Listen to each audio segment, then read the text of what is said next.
Yesterday was Stephen Lawrence Day, a day announced in 2018 by Theresa May to honour the London-born 18-year-old who was murdered in an unprovoked racist attack on the 22nd of April, 1993. Its objectives to create a society in which everyone can flourish, for children and young people to have their voices heard, to make the changes they would like to see, and to create a society that treats everyone with fairness and respect, has urgency and relevance in the wake of the murder of George Floyd last summer and the Black Lives Matter movement.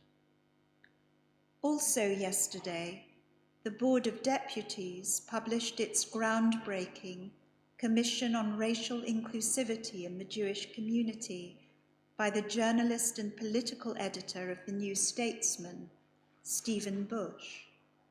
Many of you may remember that Stephen addressed us at the LJS last autumn as part of our Zoom series on combating racism.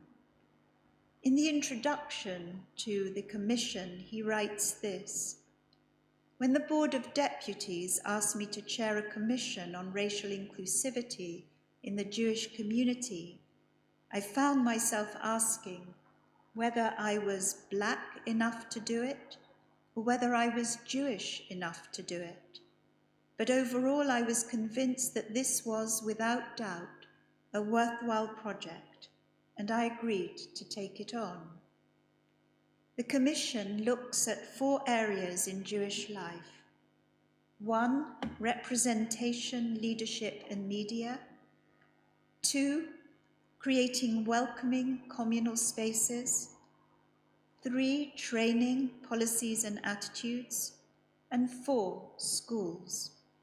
There are 119 recommendations, and these are the results of reflections on written and oral witness testimonies on racism experienced throughout the Jewish community, stakeholder engagement with over 100 stakeholders, communal leaders from across the denominations, as well as a variety of communal organizations and experts.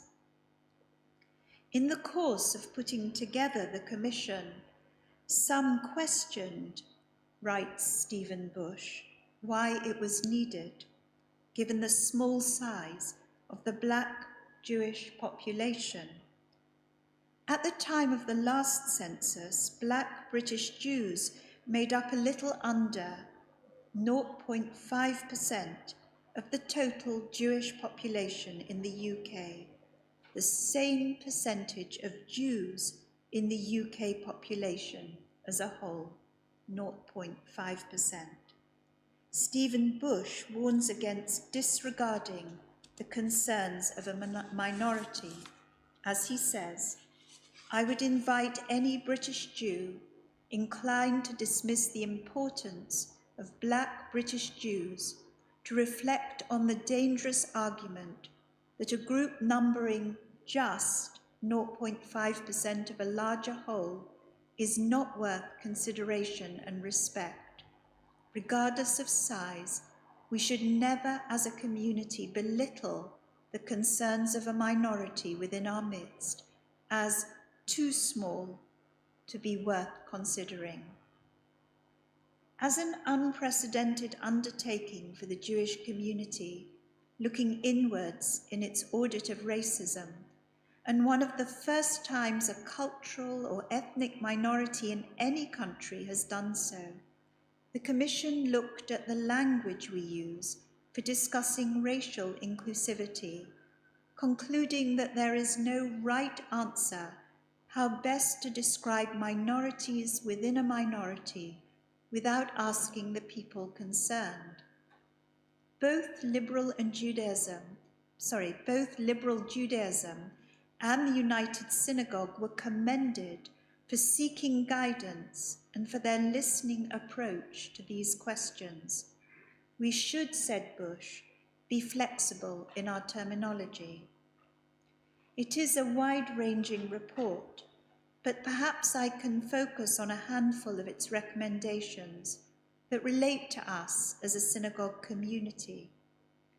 I am conscious that the LJS has already begun its own audit on diversity, as you will have seen in Shalom LJS, and that the mini-series on combating racism and unconscious bias training in the autumn term encourage us to begin addressing some of these issues.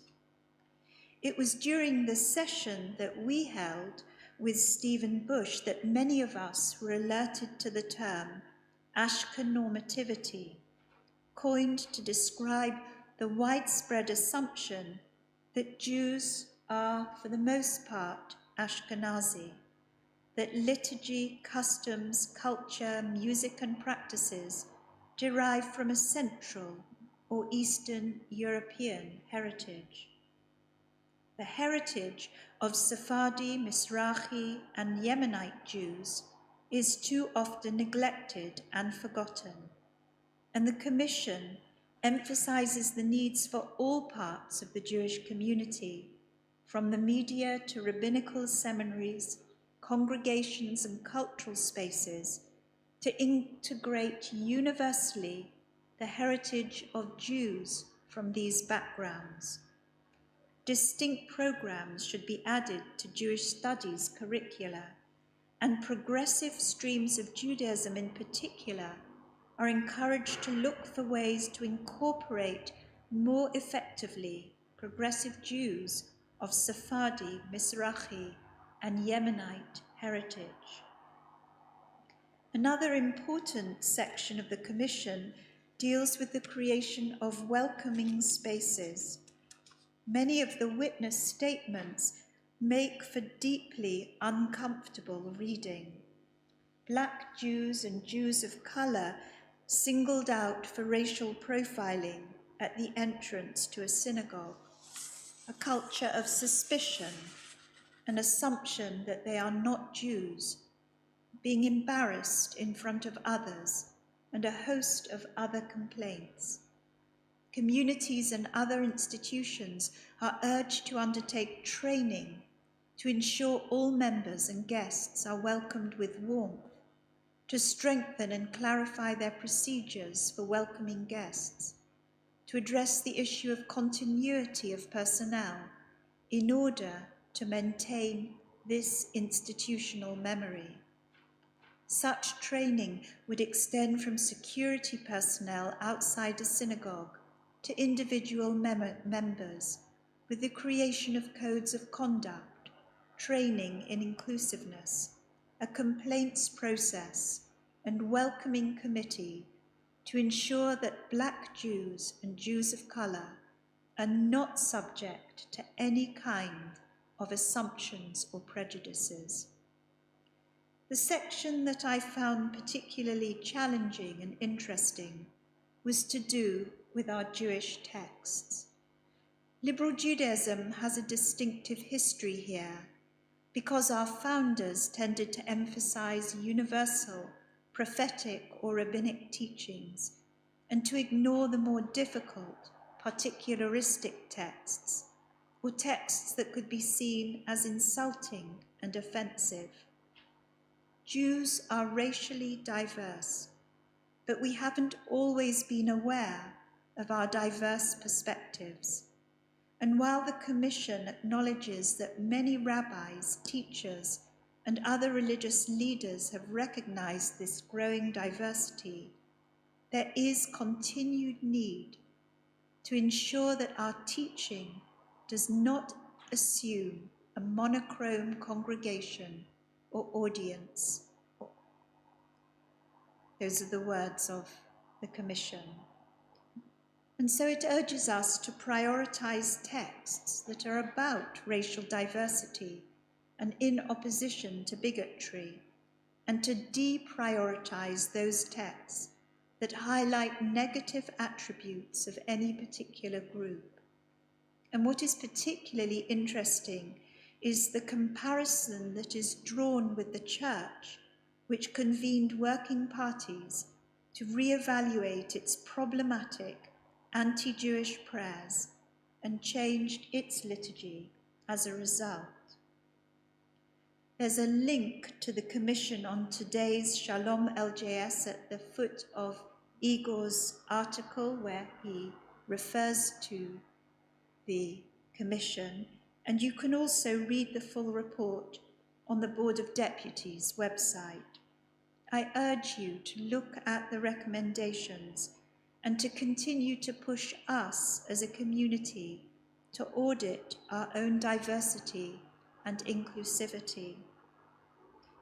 I wanted to end with a well-known and popular story that is told about one of the early Hasidic rebbes of 18th century Europe, Moshe Leib of Sassov, who said that he learned the meaning of the famous verse in this week's Torah portion, V'ahavta l'reacha kamocha, you shall love your neighbor as yourself, from two non-Jewish people whom he witnessed in discussion with each other.